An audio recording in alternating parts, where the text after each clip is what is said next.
Hello everyone, Mitch here, flying solo on not another whiskey podcast venture without my partner in Dram, Nicholas. Now, before you start feeling sorry for him, remember he is in New York with 24/7 pizza and amazing restaurants on tap. But let me tell you what he doesn't have.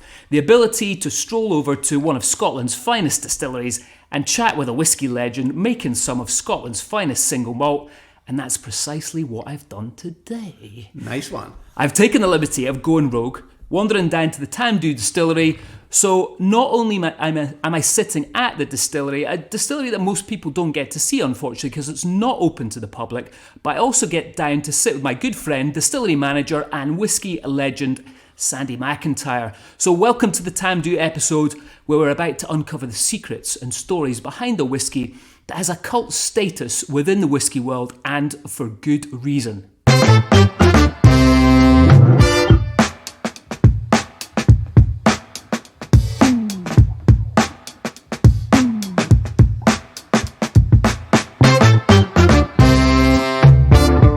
Alright Sandy, welcome to the show, man. Good to see you, man. It's been a long time trying to get this together, so I'm glad we managed to do it here. It hasn't half. Probably taken us about a year to get this far, hasn't it? Mate, it's been brutal.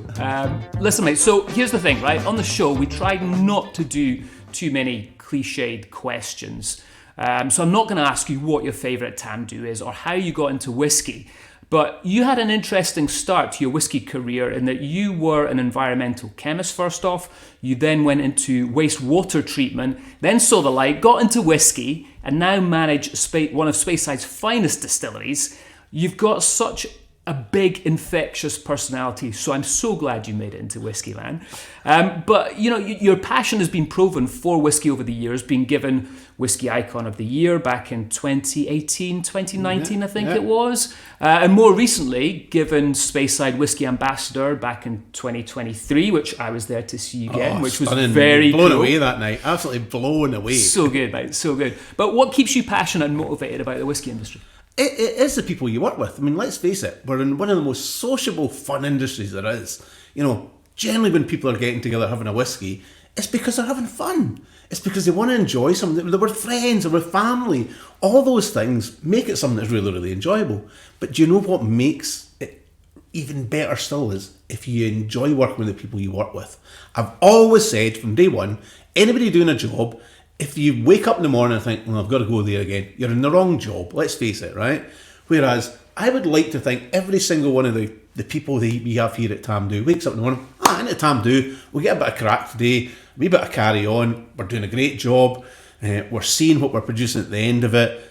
All good. What's not to like about that? So you do wake up, we're in a beautiful countryside. I mean, the sun's shining here just now. Beautiful It's a wee today. bit cold outside, granted, but, you know, brilliant place in the world to work, really friendly people, having a laugh, having a crack. Ideal. Yeah. Ideal.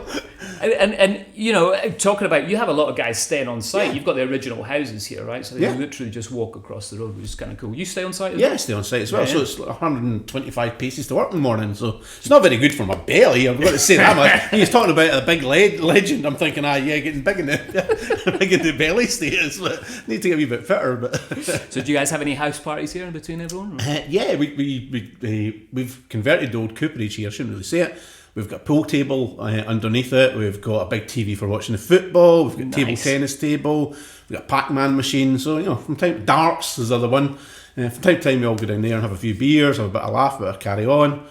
You know, again, it's friends. It's the difficult thing is when you're the manager, you do have to, you know, sort of tread that line as well to make sure that, the guys are always the guys and you're the manager, but we are all friends, let's face it. No, that's great. You mentioned that, right? So that's obviously quite a different aspect of how Tamdhu runs compared to a lot of other distilleries which don't have that sort of community feel, right? So what else is different compared to other distilleries you've managed in the past with regards to Tamdhu? And that can be, you know, production or... The fact it's family owned, let's face it, we're part of Ian McLeod's. Yeah. Any of you that have ever met our managing director, Leonard, knows exactly our ethos. Family orientated, but family owned for years. His father, Mr. Peter, had on the company. I think it was the 1930s.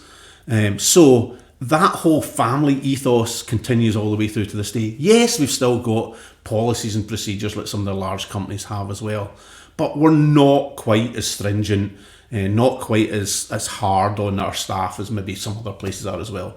Which means that, yeah, our staff aren't the best paid, not going to say that either, but they want to work here. And that's the difference with places. Some other places it's like, staff are there for the money, staff are there for the benefits in the long term. Our guys are here because they want to be here, and I think that is a strong testament to the site. The fact that when we took on Tamdhu in 2011, 2012, a lot of our operators are still here 12 years later. The same staff, the same distillery operators are still here. That's amazing. Which is fantastic. Yeah. You can look a little bit closer. Is that right? So, kind of weird question for you, right? If you could swap roles with a distillery manager from any historical period, who would it be? And what aspects of their craft that may not exist in distilling today would you like to explore more? That's a really tough question. You should have told me some of these questions before I could have prepped for them. Oh, my word. That's a really good one. I would have really liked to have been here when the Maltons worked. So I started my journey into this industry in the Maltons with Diageo at Burkhead and Roselle. And Malton, I think, is a really, really a special part of what goes on with distillation. I mean, distilling is relatively easy, to be quite honest. Yeah, there's things can go wrong, but when it goes wrong, you can decide to switch everything off. We'll come back to it, sort it tomorrow, whatever else. Malton's something you have to be paying attention to the whole time. I would have loved to have seen the salad in boxes working here at Tamdhu. When I came 2014, they'd already been off for 4 years, and there was never any intention of getting them going again. The malt that the Maltons used to produce was far better than the malt that we're actually buying in now, which is ironic. And I think it would have just been the beating heart of the distillery then. So some of these other distilleries that did have Maltons attached to them, things like Ben Rinnes, the old floor Maltons roundabout back in the day where the guys were grafting away and shoveling grain, they would have been really, really interesting. Completely different health and safety regulations in those days. The drama that would have been going on with the staff as well. It would have maybe made it more difficult to manage in some respects, because probably the wee guy falling asleep in a corner half drunk, you probably halfway through the day, never mind at the end of the day, halfway through it. I imagine there's some good stories around about here from that, right? Yeah, there is. And I think that's one of the things I don't think it has changed over the years, let's face it. So some of those characters and some of those stories will gradually just fade away with time. I was just speaking to somebody there about, we've got very old ledgers and records of staff joining and back to the original wages book, even here back in 1890 to 98. And I love all that historic stuff. I suppose I would, to answer your question, the person that I probably admire and I think has got the knowledge and awareness and an equal amount of passion, I think, is Alan Winchester. He's the guy that I think, embodies the whole bit about not just the distillery, takes in the whole of the culture, takes in the whole historical nature of the area that's surrounding it, as well as having all the knowledge. And if I could be anybody, I would want to be him. Well, Alan listens to the show, so... Oh, does he? Oh, no. we'll let it out, mate. We'll let it out. Yeah, take that name out, yeah. But on that point, how do you see the role of a distillery manager has changed over the years? You must have seen quite a sizable shift. Massively. Right? I guess now, from a process point of view, you're less and less and less involved in the distillery. You're more involved in sustainability, energy, HR, health and safety, environmental things. So the actual processing element of it, the distillery, as I say, is relatively straightforward in terms of the operation.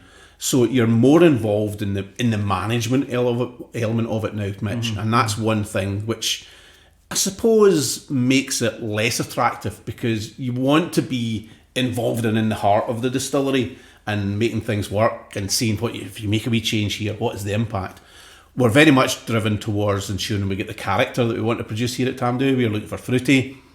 We've got some contracts that we need to fulfil with other customers. So we supply some spirit to other distillers as well.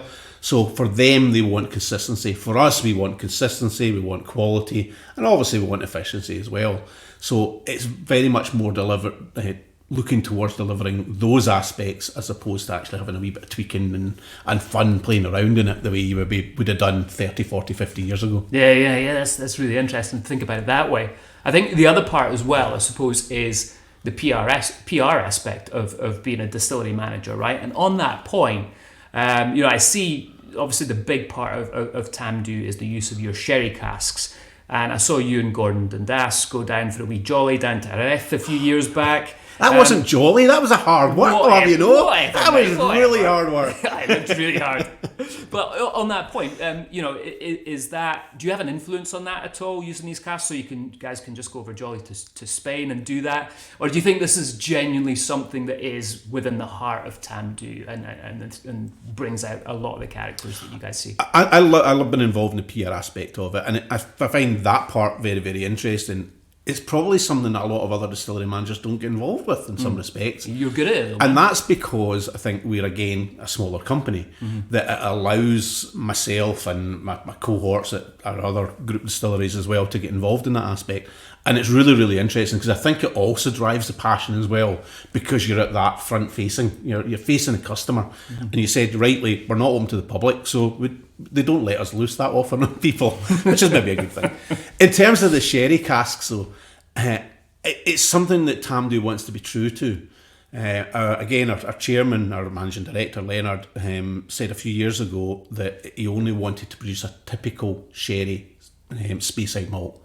So any element of saying we're going to do something around bourbon, yes, we've got stuff in ex-bourbon casks and refill casks here, we use that for blends.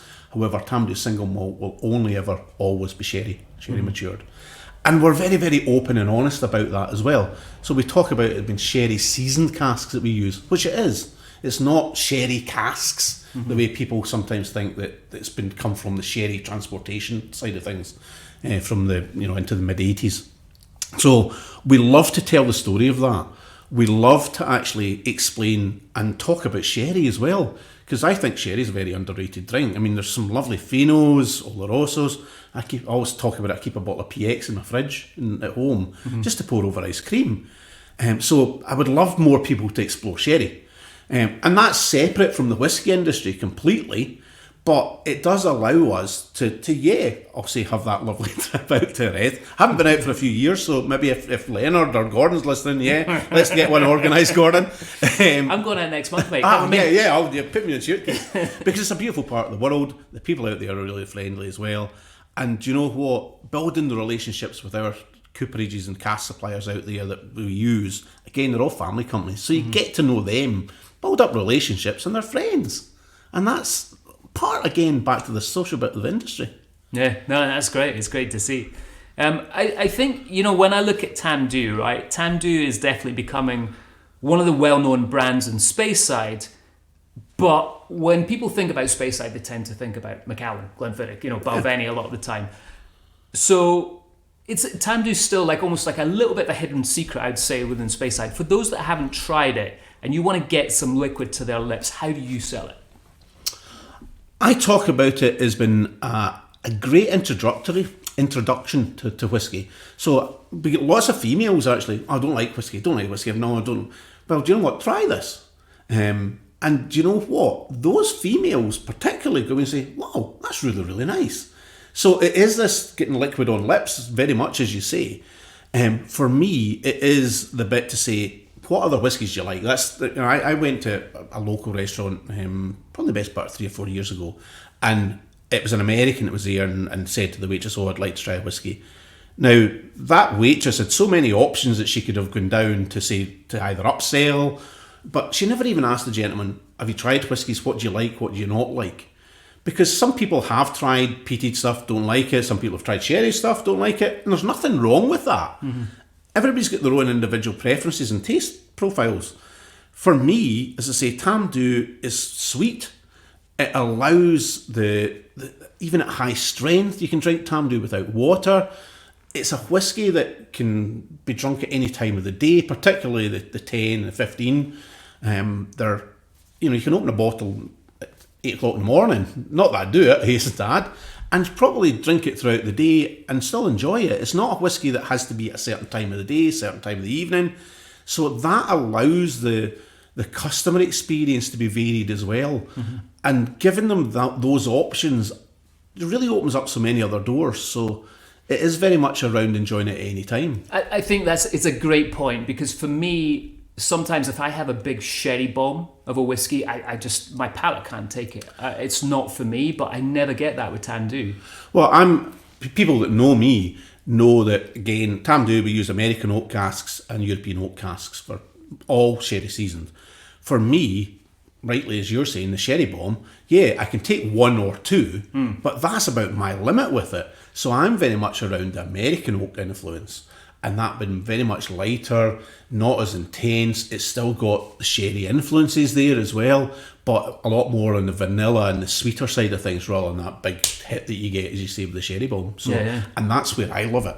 That's that end of the spectrum rather than at the big hitters. So let's go back to rewind to 2019.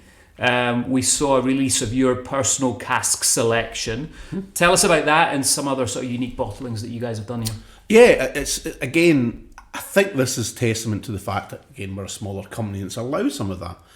And the 2019 release was really quite interesting, because we decided the year prior to that to do our very first release of a single cask as Ian McLeod's here at Tamdhu.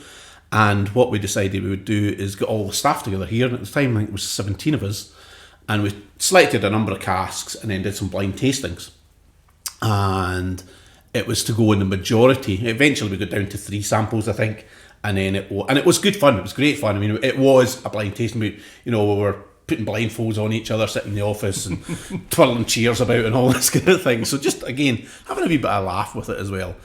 But it got to the stage where we selected one cask that was a majority, and that cask was a European oak cask. Now, it wasn't the cask that I selected, strangely enough. I'd selected an American oak cask. So we released the team selection, and rightly so. It was done as to what the majority was. It wasn't me pulling rank and then saying, well, no, I don't like that one. We're going with this one. And I went on at the time to win the Scottish version of an award. And the logical thing then was to release my choice the following year. So, and I was delighted. I mean, there's nothing makes you feel a wee bit more proud than seeing your name in a bottle of whiskey, or your bottle in a gantry at a bar. If you walk in somewhere, it's always the first thing, is there a bottle of Tamdhu here? So having your name on that bottle was fantastic. So my selection was done the following year, and it did go on to win the category of single cask, best single cask single malt in the world for that year. And I was buzzing, absolutely buzzing by this. So you can back the question you said earlier, what's your favourite bottling of Tamdhu? I'm always going to say that bottle, and that's what I chose at the end of the day. Put your name on it. Yeah, it's mine. So I'm never going to disagree with that. But what that then also allowed us to do is allow my assistant manager. My assistant manager, ironically, doesn't drink whiskey, but he loves the smell of it, and he's got a great nose. And again, it was just some random samples that ended up on his desk one day, and he said, "Oh, wow, this is a cracker." He says, "If I ever get to choose a single malt, this is what I'm going to choose." So the following year, we released his choice of single cask, which again is a really nice story. Ian, my assistant manager, he was here getting the distillery back running again in 2012, so he's testament to where we are even now, and knows the site more than anybody that we've got on site these days. So his release again went on to win an award. So we had 4 really, really successful years with single cask releases, and often we'll go to a cask in the warehouse and taste them with different people, and we very rarely find a cask that we would say, well, we wouldn't release that as a single cask. We'd be proud to release pretty much everything we've got in our sherry casks as a single cask. That's amazing. I mean, not a lot of companies can boast that, right? No, I would doubt it. I would doubt it. And it's great because you explore the warehouses, and sometimes you find something, I didn't even really realise this was here. Well, I'll have a wee taste of that to see what it's like. And again, I think that's maybe a wee bit different from some other distillery managers.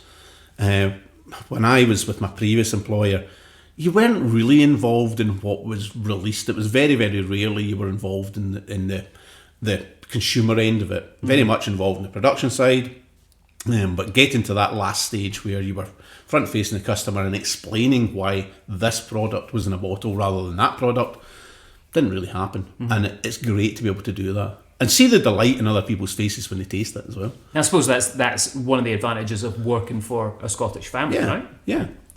Let's dive into the world of innovation and experimentation. So many distilleries now, are pushing the boundaries with all these diverse yeast strains that they're using, unique single casks, thanks to the recent SWA regulations loosening up a little bit.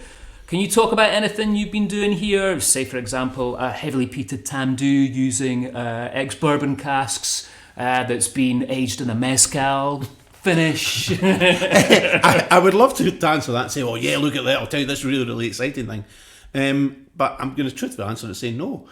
We are very true to our roots in terms of the sherry maturation from day one right to the very end. We do have some spirit in some PX casks, some spirit in some pheno casks, only very recently. So we're talking probably another 10, 15 years probably before anything actually happens with that. What we decide to do with it as a business, I'm not even sure. So unfortunately, to answer your question, the answer is no, there's not really a lot of experimentation that goes in here. And primarily that's based on the fact that we are supplying to some other customers. It doesn't allow us to really change too much in terms of the fermentation times, their yeast strains, etc.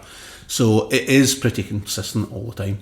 Would you like to experiment a little bit? I've got to admit, sometimes I'm a wee bit jealous of some of my friends and colleagues that are in the industry that have a range of different types of condensers, stainless condensers, using different strains of yeast at different times of the year, maybe even using a wee bit of rye, which is controversial, and different cask types. But at the same time, you know what, we've got a great product, why change it? Yeah, well, and you guys are producing such a small amount as well, to your point, right? It's no, I get it. If it's not broken. Exactly, yeah. We know what we're doing. We know we're giving the customer something that they want. Yeah. We know there is a demand for it in the markets that we put into. So, no, there's not really any big gains to change things too much. Let's chat about Ian McLeod a little bit. As we've mentioned already, you guys are one of the few Scottish family distillers still left kicking about Scotland. There's been some big announcements within the company over the past few years. You guys been doing busy a time, lot. Yeah, really, really busy time for us. Yeah, I mean, including Rosebank. Yeah, just around the corner. That's exciting. Been down seeing it the back end of last year when the Tamdhu was silent for a while. We took all the staff down over 2 weeks just to let our team see what's been going on down at Rosebank, and really, really impressive. Malcolm and the team down there have done a great job. Beautiful site. They are still getting ready for their visitors, so I think it's probably going to be towards the back end of 2024 by the time that there's visitors coming into the site properly. I think they're going through a recruitment phase even just now, or very shortly, to get the staff for that side of things. Doing really well with yields down at Rosebank, and they hit their character very, very early too, so delighted with that, because again, can't be an easy job setting up a distillery from scratch, and I think it's one of the benefits with having Malcolm on board is that he's done that a few other places too, and he's got the passion too. Yeah. No, I'm excited to see that happen for sure. So we're going to wrap it up here, Sandy. It's been amazing chatting with you, as I knew it would be. Man. Yeah, cool, quick chat. I mean, I've got to admit, yeah. But have to come back properly. We're not quite finished yet, because I want to wrap this up with a few quick fire questions. Okay, yeah. So these might necessarily be about whiskey. They I know, not. yeah, I've done this kind of thing before. All right, it's not your first rodeo, right? So, do you prefer working at the distillery or being on the road chatting to customers? Gosh, that's a toughie. You know what? My gut instinct. I'm quite shy, remarkably so when I say this to people. You're quite shy. I am. I genuinely am. So that's the funniest thing I've heard all day. Yeah, but no, everybody says it when I say this back to them. Putting me in a room with 50 folk puts me out my comfort zone. So I'm probably going to say working at the distillery. I mean, I don't get me wrong, I do love meeting folk and chatting in another way, but I'm always very nervous about it.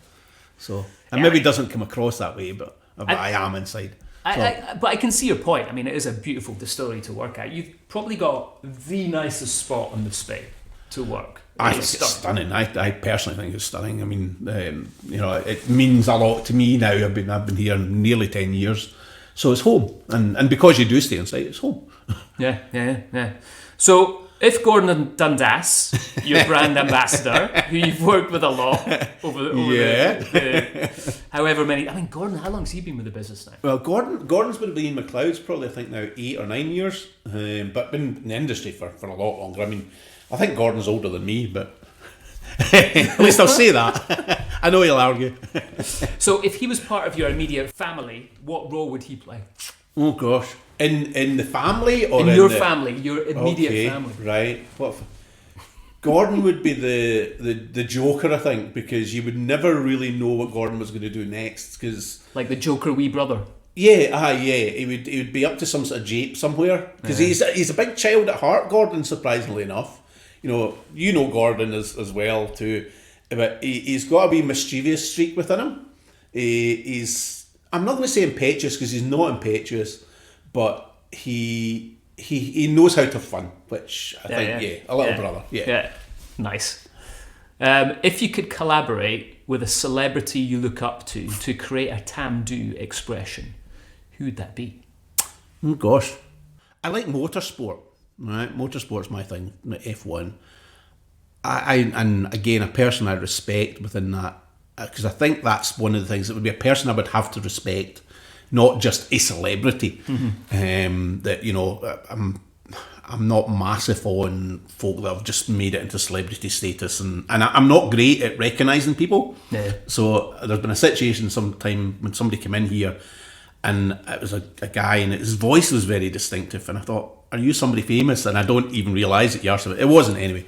But the person I would do it with, I think, would be Jackie Stewart. Yeah, that'd be cool. Yeah, I mean, I know he's not a drinker. I mean, I've read his autobiography, so he's not somebody that's into alcohol in any way. So you could change that though. Well, I think with Tamdhu we could. I'd be pretty confident that you could change that, Sandy. I think he listens to the podcast. All right, you could share a Tamdhu with anyone in the world right now. Who would that be? Dead or alive? Dead or alive, yeah. It would be my dad, right? But strangely enough, my dad didn't like single malt. My dad was more a blended whiskey drinker, which there's nothing wrong with. I'm not knocking that in the slightest. But he gave my dad a single malt. He wasn't overly interested in it. But just having that chance to do that would be great. Yeah, that'd be cool. Right, this is a good one. You're going to like this one. Right, Are you ready for this I one? hope this is a wee bit more. Your whiskey tasting notes were translated into a dance. All right, okay. Well, what dance style would that be? It would be a dad dance. And could you give us a sneak peek? It would have to be a dad dance because, whiskey tasting notes. I'm quite a kind of down to earth, a spade's a spade kind of person. So I'm not into all the flowery language that goes with some of the tasting note stuff. And we had one of our blenders up here.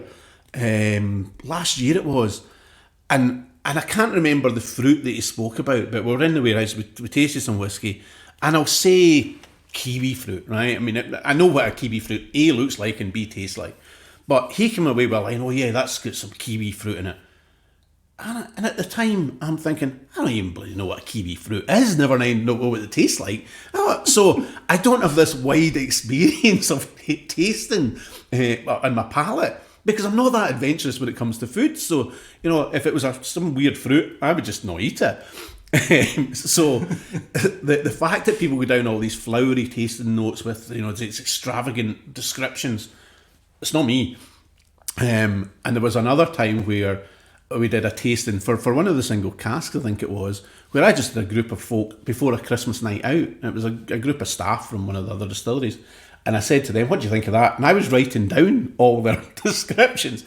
And I ended up saying to them at the end of the night, that's the tasting notes for the next release. Well, it can't be. It was. Anyway, Brilliant. It would be a dad dance. A dad dance? Yeah, because which we're going to film in just a second. No, it would just be so, because I'm not used to dancing. I'm not really bigging myself up very well, I'm not going to think about it. I'm not used to dancing, so it would be so random. The notes would just be all over the place, really. So that's what I'm getting at. Brilliant, I love that. Right, you're taking off your corporate hat here. What are you drinking? For me, and the best whiskey I've ever had was a bottle of Glenfarclas. Glenfarclas used to do a bottling for amongst their own staff. The staff would choose a quartile cask or something like that it was every Christmas, and it was one of those kind of bottles that you thought, is this off the back of a lorry? Because literally it was a lorry driver that came in and said to me, you like whiskey, don't you, Sandy? Yeah. Oh, I've got this bottle of Glenfarclas, but it's not got a label on it. And it's not, but it did come from Glenfarclas. And do you know what? It was stunning. And I think it was an 17 or an 18-year-old. It was real hints of chocolate. I mean, there's me not going into my tasting notes, so I'm not going to say whether it was a Seville orange chocolate or a dark chocolate with 70% cocoa in it. It was real hints of chocolate that was in it. Really, really fruity and intense. And do you know what? Myself and my elder brother drank most of a bottle in one night. And then I did manage to get a second bottle of it from a friend, which I treasured for a long time and just savoured because Nice. It's stunning. And what about out with whiskey? What are you drinking then? Spiced rum and coke. Spiced rum and coke? Yeah, spiced rum and coke more often than not if I'm on a night out, which is a wee bit kind of bizarre because it doesn't get me that drunk. So you then question, well, what are you bothering drinking it for?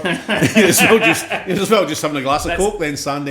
That's such a good Scottish attitude, right? It doesn't get me drunk. pissed. What's the point? Yeah, what's the point in drinking that? But that would probably be my sort of go-to. So, yeah. Name one thing that most people don't know about you. Oh gosh, there's another good one then, isn't it? Probably, I'll list a couple there then. Some people will know that I like cars, but probably whether they know that I just break them all the time. I don't have a good track record with cars at all. And then maybe another one that maybe people don't know is I get remarried again last year, 2022, I should say. And I'm married to a Russian lady. So I go out to Russia quite a wee bit, which is strange these days. Yeah, I can imagine. Very strange. Congratulations, I did not know that. So. Yeah, well, there you are. There we go. You didn't know it, so there we go. Answered its own question. Well, Sandy, it's been amazing chatting to you, as always. If people want to find out more about Tamdhu, little plug, where can they... Obviously the Tamdhu website. It's great if we do open the doors occasionally. We open the doors for the Whiskey Festival. It's going to be busy again this year, Mitch, I think for the whole area. It's 30 years, isn't it? Yeah, or 25. Should say 25 years of the Speyside Whiskey Festival. Great, a great range of events to come to up here in Speyside. So if you haven't got tickets and can still come to the area at the time and get tickets, by all means, please do that because you'd be more than welcome round about the whole area. Tamdhu website, we do have our own team, I think it is, or Tamdhu team, or Tamdhu club, I should say. I should know all these things off by heart, but the Tamdhu club. You make the stuff, you don't promote yeah, exactly, it. So. That you can join, and it does get you a wee bit early news about whether there's other events and other releases, etc. Go there, but I'm also a great believer. If people email me or get in touch, I actually reply personally to emails. I mean, I'm not somebody that just gets somebody else to do it. So, by all means, if you're keen to find out more, not for a visit, I hasten to add, because we can't do it, we get so many requests, but please drop me an email if you want to hear more about the brand. So it's sandy.mcintyre with no E, it's MCINTYRE at tamdhu.com, and I'll pick up your email and reply to it. Amazing. Cool. Brilliant, Sandy. Well, thanks. The weather's so much. changed here, Mitch. Look out the window. I don't know whether you're... So when we started, it was sunny. It was bright blue sunshine, like skies. Yeah. And now it's just started snowing, and it's windy. Yeah, but that's Speyside, and that's what makes this area so nice. Yeah. You just don't know what you're going to get.